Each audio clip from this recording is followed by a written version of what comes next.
Hello, fellow risk takers, and welcome to my worst investment ever. Stories of loss to keep you winning. In our community, we know that to win in investing, you must take risk, but to win big, you've got to reduce it. Join our community to claim your podcast listener discount on my valuation masterclass boot camp, where students learn how to value companies like a pro and advance their career. Go to myworstinvestmentever.com to join our community for free. Fellow risk takers, this is your worst podcast host, Andrew Stotz from A Stotz Academy, and I'm here with featured guests, Brennan Spellacy. Brennan, are you ready to rock? I am. All right. Well, let me introduce you to the audience. Brennan is one of the co-founders and CEO of Patch, the platform for negative emissions.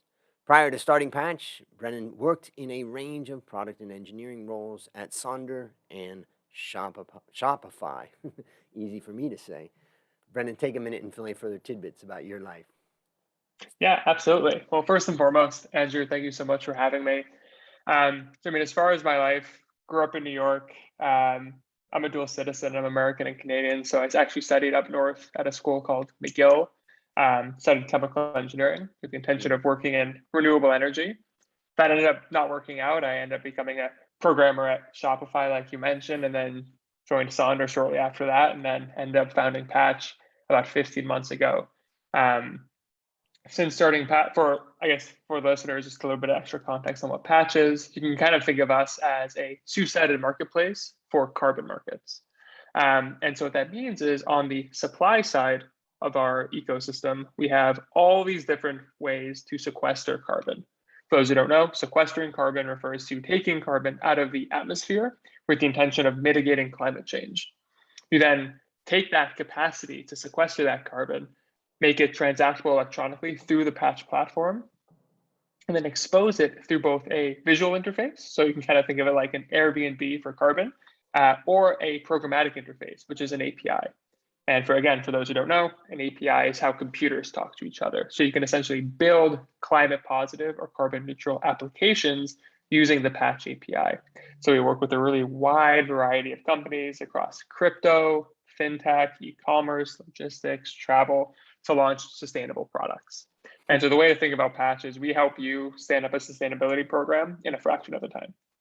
And maybe you could explain like a case study or an example of a company that people would, because even for me, as I think about it, it's still a little bit esoteric. Can you tell us about a company that that found Patch and has really put to use what you have? Yeah, absolutely. So there's actually this great D2C brand that sells probiotics called Seed, seed.com, super easy to remember. And a huge kind of brand pillar of Seed is the idea of sustainable living and healthy living, and really having kind of this link between both like one's body and the earth. And so when they were actually putting their program together, a huge kind of piece that was important to them was sustainability. And the unfortunate reality is, based on how supply chains work today, there's no way to produce any product really in an emissionless fashion. We're kind of working to roll out more renewable energy, recyclable materials, et cetera. But at the end of the day, every kind of product is going to have a footprint. And so what we ended up doing with Seed is they actually came to us and said, hey, we want to basically neutralize our carbon footprint. We know what it is. And so what they actually did was every time they integrated Patch's API into their order management system. And so whenever an order for a box of probiotics or a box of whatever their new product actually might be kind of comes across their warehouse, they have a software system that pings Patch's API that says, hey, that box of pills was 100 kilograms of CO2 to produce. And so they send that 100 kilogram number into Patch. We then match it with an appropriate provider based on their settings. Settings could be geography, price, things like this. Not all carbon's created equal.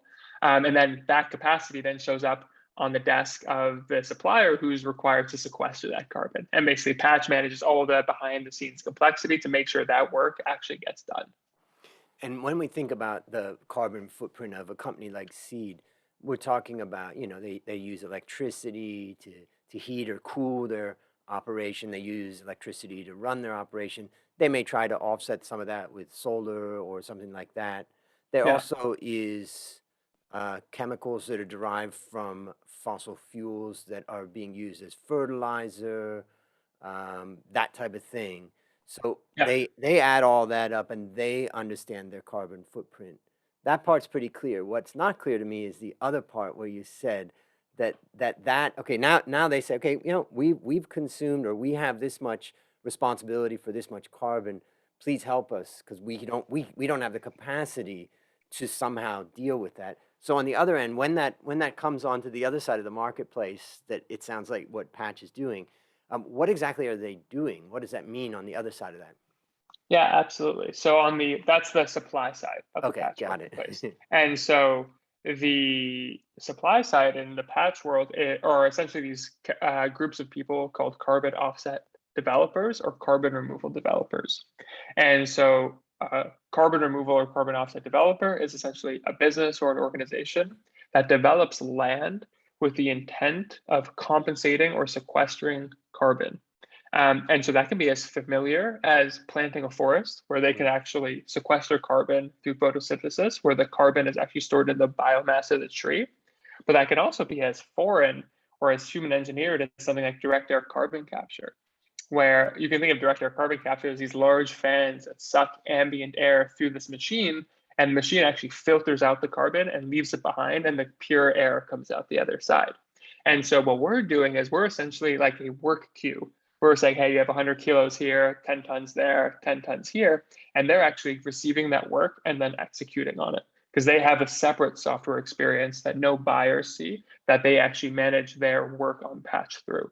So they're providing us proof of fulfillment, where fulfillment is the carbon is sequestered. And then once they provide that fulfillment to us, we release funds. And so we're acting as this intermediary to kind of both aggregate demand, but also make sure the transaction is secure and safe for both parties involved.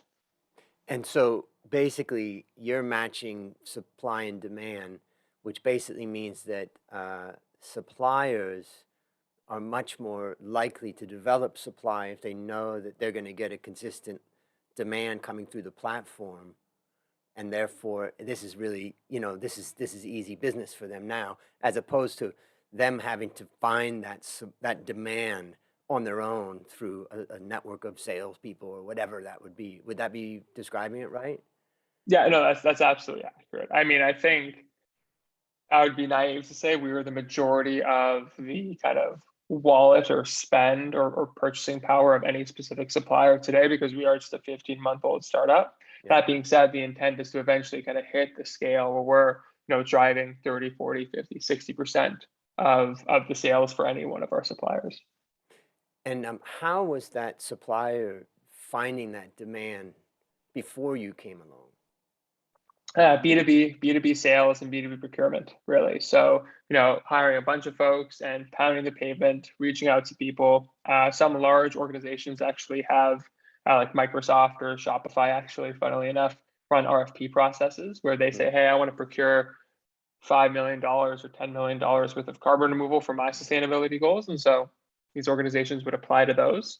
But there's actually all this long tail of demand that none of them actually have the time to capture, which is kind of Patch's sweet spot, because we don't need to sell to each individual organization because it's software. And so it's really easy to kind of get folks onboarded programmatically, and then it kind of effectively runs itself, more or less, versus if a supplier would have to have a paper contract, send out a DocuSign, and actually work with each one of these folks directly, because they don't have that kind of software and that automation piece in between them. Fascinating. And it also makes it easier for the demand side. So you're a small company and you say, we really want to live up to these goals. All you got to do is plug into that, and then Exactly. you can immediately match up with the supply. One last question on this. I mean, I find Please. it fascinating. And, you look like such a young guy compared to my hairstyle. That I just was, just curious, to think more about it. It's an impressive startup, and the question I have is basically when the on the demand side, when they put that into the system, and then somebody else, responds to that and provides a supply. Is there a money transaction that's happening, or is there a credit transaction, or how does that work for, let's just say, the demand side, do they need to put money into the system, or how does that work? Yeah, absolutely. So one of the other kind of added benefits of being a buyer on Patch is you don't have to negotiate payment terms or kind of essentially do any sort of B2B procurement process with each supplier. And so if you wanted to buy, from 15 suppliers, historically we need 15 contracts. With Patch, you just need one contract. And so you kind of sign up with us, you buy as much as you want, 10 grams, 100,000 tons. We can do it all on the platform, and we'll actually invoice you once a month. Once we take all those funds in, depending on when that work gets done, we'll disperse it based on when we get proof of fulfillment. So some people commit to doing the work in 2021. Sometimes people are committing, it's almost like a futures contract where they're going to do work in 2022 or 2023. And so essentially from a flow of funds perspective, we're almost acting as this intermediary escrow agent, where we're kind of this neutral third party sitting in between with the legal protections and indemnities on both sides to make sure that if anything goes wrong, we have recourse in either direction. That reminds me, I read many years ago the 4-Hour Work Week, and Tim Ferriss talked about using Elance at the time, which has now become Upwork.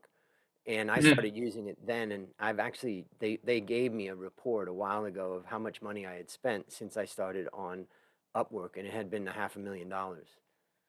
And, Wow. and Wild. so in other words, I've used it extensively. And when I explain it to people, I say, there's just no way I could find this guy in Yugoslavia and this lady in Philippines that really can do exactly what I need to be done. But more importantly, even if I found them, the contract, the trust, the distribution of funds, the protection, all that is done by the marketplace of Upwork. So now I'm understanding a little bit more about your business. And I mean, if you understand software marketplaces, you, for the most part, understand Patch. It's 80% the same with 20% special sauce because it's carbon markets. But it really operates like any other marketplace. And one other, I'm going to get into the question, ladies and gentlemen, very soon. But just one last thing is, tell us about your funding. I don't know, your valuation or your work with, who is interested in funding your company, and what are you doing about funding? Yeah, absolutely. So we're in San Francisco, and we've had the privilege to have access to the kind of private financing capital networks that come with Silicon Valley. So most recently, we raised a $4.5 million seed round led by Jeff Jordan and Andreessen Horowitz. That name might be familiar for folks if you know like Airbnb or Instacart. He sits on the board of both of these companies as well as a few others. In addition, we actually today at September 1st, we actually closed our Series A. I won't say who it's with because we haven't announced yet, but depending on when this comes out, it may have already been announced. We're announcing mid-September. And that's going to be a $20 million round. And so heading in the right direction, we kind of have the capital and the team to get this done. And so it's really going to come down to if we're able to execute, if we're going to end up being successful, which is the kind of best kind of situation I think to be in. It's very rare you're in a situation where most things are quote unquote in your control. And so that kind of feels like the situation we're in, at least today. See how I feel in 12 months, but that's where how we're feeling right now. Exciting. Well, one of the premises of this podcast is that one of the predictors of success is ultimately a person's ability to look back at the mistakes and failures and struggles that they've been through, objectively. And so now it's time to share your worst investment ever. And since no one goes into their worst investment thinking it will be, take a minute to fill any further tidbits about, the circumstances leading up to it, and then tell us your story. Yeah, absolutely. Absolutely. So my worst investment ever actually goes back to my time at Shopify. So I'll provide a little extra context and kind of the lead up to it, and then what ended up happening. So I had really just gotten a few both pharmacy and chemical engineering internships while I was at McGill. I was I think 19 or 20 at the time. And I didn't really want to do any of those things. Working in oil and gas was like essentially against who I am now that you know what Patch is. And so I really didn't want to work on these things. And all my friends who were in computer science, software engineering, were programming, they're having an absolute blast. And I thought that seemed pretty cool and way more interesting than, fluid dynamics or something like that. So I was like, oh, maybe I can learn how to program and kind of dive into that world. And so I attended a few hackathons. And so for those who don't know, a hackathon, it's kind of like a 24, 48 hour straight programming contest. One actually won one actually and like learn how to program. And then I began applying to software engineering internships for that same summer of 2014 or 2015. Ended up getting an interview with Shopify, which was awesome. At the time, they had just raised their Series C, so they hadn't even IPO'd yet. I think they maybe were 350 people. And for whatever reason, like bombed every interview essentially. And for whatever reason, they still gave me the job. They still gave me the internship. For whatever reason, they saw something in me. Got the role, actually learned how to program. So I thought I knew how to program before, I didn't. And then I actually learned, at least now I think I know. I may have another experience in the future where I realize I know nothing now, but learned a serious amount more while at Shopify. It was an incredible experience. Super supportive network and culture there. And around, I think it was either September or October, towards the end of that same year, towards the end of my internship, we were like 4 or 5 months in. My hiring manager at the time kind of came to me and said, hey, so we think this has been going incredibly well. We'd love to have you join full time and as like a kind of like a junior software developer. And they had not realized that I had 2 years left of university. And so I came back, I was like, oh, I still have school. And they're like, oh no, I didn't even realize that. I had totally forgotten. No problem. If you want to drop out or take a gap year, though, the offer still stands. We don't, Shopify is actually notorious for not caring about degrees or your background, which I think is incredible and has actually led to them having an unfair advantage, in my opinion, in many cases where they've actually acquired a lot of really great talent, because other companies candidly overlook other people. And I basically went back and forth, seriously considered dropping out, and I ended up not doing it. I stayed on for a little bit longer, did a little bit of extra contracting work, but then ended up leaving, and then finished my chemical engineering degree 2 years later, and then joined Sonder after that.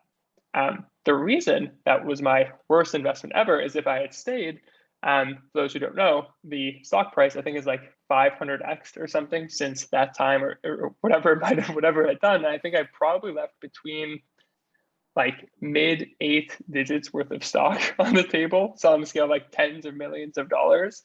And so that one hurts, because I basically gave up that opportunity to then spend money on tuition to get a degree that I would end up not using. Maybe use it a little bit today with Patch, and as well as some intangible things that I certainly don't want to overlook, as well as relationships I built while at university. That being said, financially, it was a huge mistake, and here we are today. And how do you know that were they offering stock in that time, as compensation, or how do you know that you would have had stock? Oh yeah, so every offer has, well, not stock, but it's options. So options price at the fair market value at the time, which compared to the price today is basically a 99% or 99% differential. Okay. And I guess that the other question is, how do you know that that you wouldn't have just spent that money and had a disastrous life? That's another question. Spent the spending which money? The proceeds for the stock? If you could have gotten, I mean, I'm just joking around with kind of an alternate history, but sometimes when we think about the things that we miss some other things.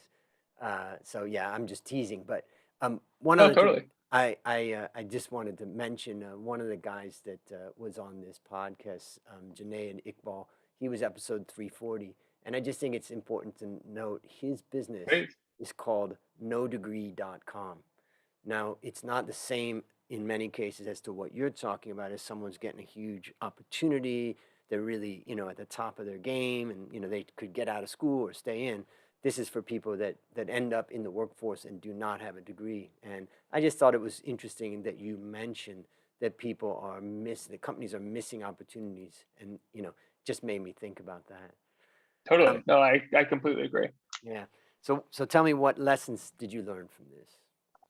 Yeah. So, I mean, I think the biggest one, that's, and honestly, you don't actually feel the twang of anxiety. I actually didn't feel that twang of like, ah, that was a mistake 2 years later. It was actually more like in the recent like 2 or 3 years from today, looking back at like 2016, 2017, 2018, when like Shopify has basically had like an unprecedented bull run.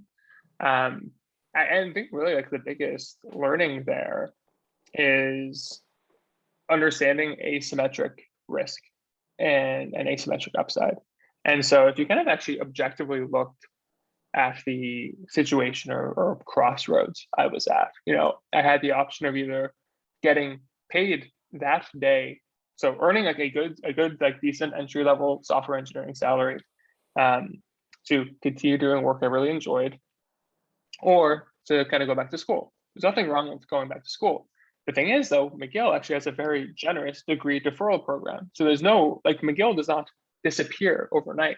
Mhm. So there was, like, when you think about asymmetric risk, it's like walking away from that offer is incredibly, you're giving up a lot versus you're not actually walking away from McGill. You're just saying, I'm going to postpone it for a year. I'm going to test the Shopify thing out, see if I like it. If I don't, I can always go back to McGill. I've learned that lesson. I'm going to graduate 1 year later.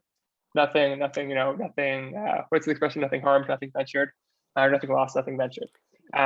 Versus the opposite, where it's essentially a one-way door to say no, Shopify. The idea, you could have gone back 2 years later, but there's actually a huge kind of differential in the stock appreciation, even in those 2 years. And so I think for me, I should have kind of thought a little bit more critically around, what is actually temporary versus not, like what's the fleeting opportunity versus not, and actually evaluated. I had laid out this plan if I'm going to have to go to a 4-year school and do whatever else. I had new information at that time, and I didn't actually reevaluate the plan critically. I just thought, I have the same plan, and I'm going to stick to the plan that I had committed to. Follow through is an incredibly important attribute. That being said, if you have new information, it's worth reevaluating the situation because the calculus changes. And what was the force that was telling you in your mind that you should just go back and finish this? Was it something that you just always believed in? Your parents said, look, you got to get an education, or society, or what was it that, drove you back to that? Yeah, I think it's probably a mix of things. I mean, but first and foremost, I don't really perceive myself as a quitter. And so the idea of quitting something, I think, especially at the time, just felt, and honestly, if I was faced with a comparable situation today, I actually truthfully cannot say if I would react differently. Like, I would like to think I would, but humans are rational, and I am also a human. So I can't say for certain. So first and foremost is like the idea of quitting or even temporarily quitting something just felt off. The second is my parents, like I was very fortunate enough where my parents were paying for my education, which is an incredibly privileged position to be in. And so I didn't want to essentially, I almost viewed leaving as disrespectful, where that would be like, I'm almost, it's almost like a slap to the face to my family who's worked incredibly hard to kind of actually make sure I don't have to come out of university with any debt, which is certainly not a lot privilege a lot of my peers or people similar to my age are afforded. And so kind of between these two things, it just kind of almost felt wrong to do. And that was really, it wasn't like I was like, oh, Shopify's not going to be a great company, or I'm going to do way better things if I have a degree. It was kind of almost more like a mix of like societal or like my impression of what I should do, and then a bit of almost like moral obligation to kind of the privilege I'd been afforded. So maybe I'll share a few things that I take away from your story. I think that there's two words that I wrote down. One is opportunities, the other one is money. And I was thinking about one of the things about youth is that it's sometimes hard to spot opportunities. I think about a friend of mine, my first boss in the financial world, many years during the 2008 crisis, long after I worked for him. I couldn't get a hold of him for a little while, and I got a hold of him eventually, and I said, hey, where you been? He says, sorry, 2008 crisis is happening. Everything's falling apart. I needed to set up some particular investment structure so I could buy Icelandic bonds. And I was like, what are you buying Icelandic bonds for? Because, everything's crashing and currencies are crashing. He said, yeah, the currency's down, 40% in Iceland. It's not in the EU, so it's got its own currency. It's collapsing. And the government is struggling with its banking system, and therefore to raise money, they're having to pay a very high interest rate. I believe that I can put money into the Icelandic bonds, get a good interest rate that they're paying from the government, so it's like guaranteed almost, And I believe the Icelandic currency is going to appreciate eventually when we come out of this crisis. So I'm going to win two ways. And I think I've locked in a 20% return for the next 10 years with almost risk-free money. And he said, that's why I've been really, that's why I've been really busy. And I had already been in the finance world for a while, and I just thought, I didn't see that. I didn't see it as the opportunity that he saw it as. Now, I definitely see opportunities much more clearly. And of course, so I think the first message to the listener out there is that, don't beat yourself up too much that you're not a zillionaire because of the fact that sometimes you have more clarity, as you get older when it comes to recognizing opportunity. Of course, this whole podcast is, hindsight bias, where we're looking back with the knowledge that we know now. The second thing is that, I think it's also, you demonstrate a little bit about the idea that, money is one aspect of decision making. Absolutely. One aspect, but it's not everything. And so I think that kind of made me think about it. And then the last thing that I was just thinking about too is I think a lot of people have kind of weak decision-making structures. I'm not saying that yours was in this case, but I would say for the listeners out there, if you're facing a situation like this right now, take the time to maybe write it down, write down the pros and cons, talk to other people about it, and sometimes that can help you make better decisions. Not always, you got to talk to the right people, but those are some of the things I'm thinking about, the identifying or opportunities, making decisions related to money versus other things. And then of course, make sure your decision-making process is good. Anything you'd add to that? Yeah, I mean, I think kind of double clicking into the decision-making process piece specifically, like for the first two, like I completely agree. And I almost think the second point you made folds a little bit into the decision-making process, which is like understanding like what is your value system and making sure you're optimizing for that, right? So if I was optimizing explicitly, like I was earlier kind of optimizing a little bit more for like relationship with my family, kind of the idea of maybe some relationship with myself and how I view myself and maybe not being a quitter. Maybe that was important to me.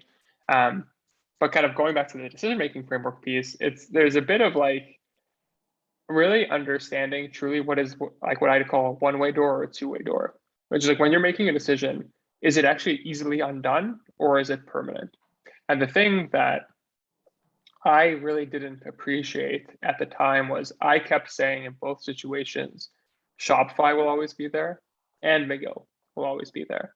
But the thing that I didn't really recognize at the time is the kind of temporal nature of the Shopify being there, if you will, where like the Shopify in a growth stage or a hyper growth stage startup, 6 to 12 months actually makes an enormous difference. And I didn't actually have that context at the time. I had not really been exposed to that world at a slightly more macro level versus, McGill year over year, like McGill has been there for over 200 years. It's not changing. Okay. Like it's going to be the same if I go like a year before or a year after. It's versus not Shopify. Say, you can't come back. No, this is a two-way door. Exactly. It's a two-way door, as well as it's not like the curriculum is changing that much. Like we're learning like how atoms interact with each other. You're not going to like discover a new atom that's going to validate your entire education like overnight, right? This stuff happens at a much longer time scale versus, technology and especially software businesses, like, 6, 12, 18 months is actually a huge amount of time. And so really understanding the time scales and the kind of what is a permanent versus a non-permanent decision, I think is incredibly important. Okay, so based upon what you learned from this story and what you continue to learn, let's think about a young person facing this same type of question with the same knowledge that you had at the time of the situation. What one action would you recommend that they take to avoid suffering the same fate? Yeah, truthfully, I think I would have most likely spoken a little bit.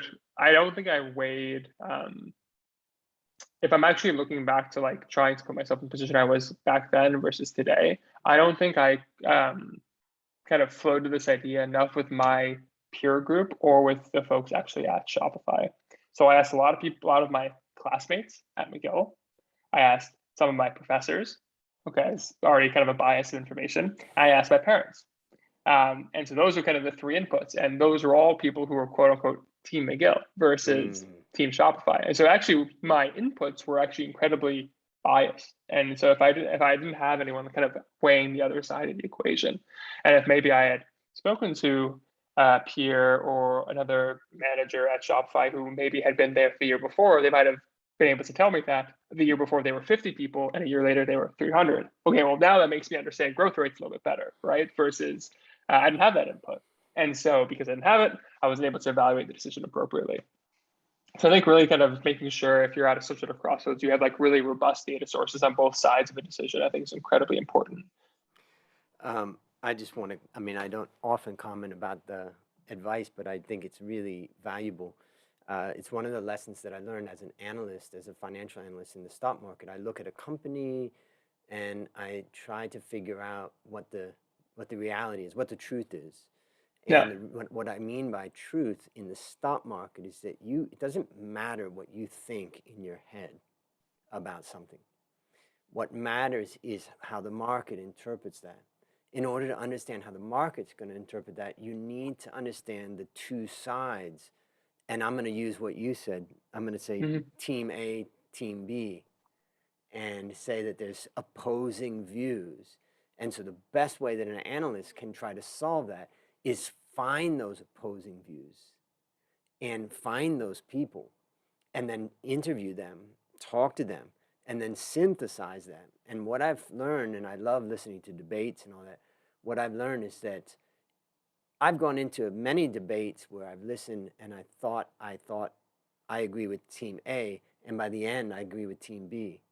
And what you realize is that actually a core principle to gaining new knowledge in our society is debate.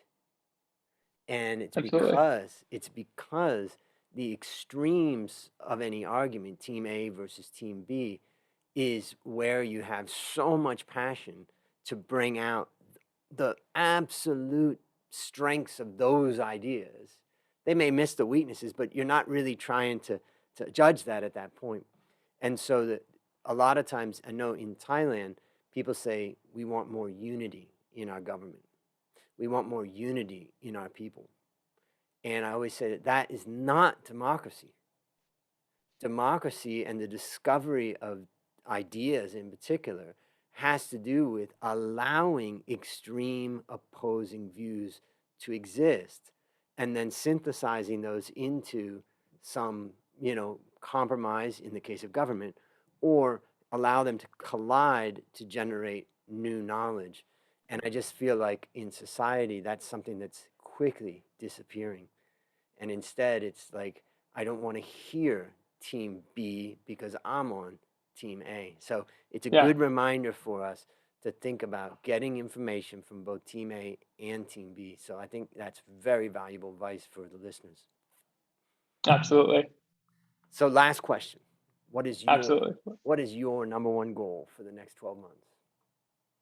Number one goal for the next 12 months is to bring Patch. We're about 13 people now. We're going to grow to about 35 or 40 over the next 12 months. So really finding a bunch of remarkable people to help us take a bunch of carbon out of the air and help a couple of companies do that along with us.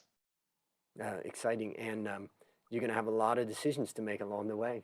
And and we're going to listen. There's going to be team A, team B, C, D, E, F, and G. Unfortunately, it's not just either or in many cases in the world we operate in. Exactly. And I think that for the listeners out there, let's watch this space, because I think Brennan's got something interesting, and you can see he has the ability to go back and think about how to improve upon decision making. Listeners, there you have it. Another story of loss to keep you winning. My number one goal for the next 12 months is to help you, my listener, reduce risk and increase return in your life. To achieve this, I created our community at myworstinvestmentever.com, and when you join, you get that special discount on the Valuation Masterclass Bootcamp, so you know how to value companies when you get into Series A funding. As we conclude, Brennan, I want to thank you again for coming on the show, and on behalf of A Stotz Academy, I hereby award you alumni status for turning your worst investment ever into your best teaching moment. Do you have any parting words for the audience? No, not at all. I would really appreciate it, Andrew. I really enjoyed the time. I hope folks understand asymmetric risk, and look, sometimes you got to just shoot your shot and leave it all out there. Boom. And that's a wrap on another great story to help us create, grow, and protect our wealth. Fellow risk takers, this is your worst podcast host, Andrew Stotz, saying, I'll see you on the upside.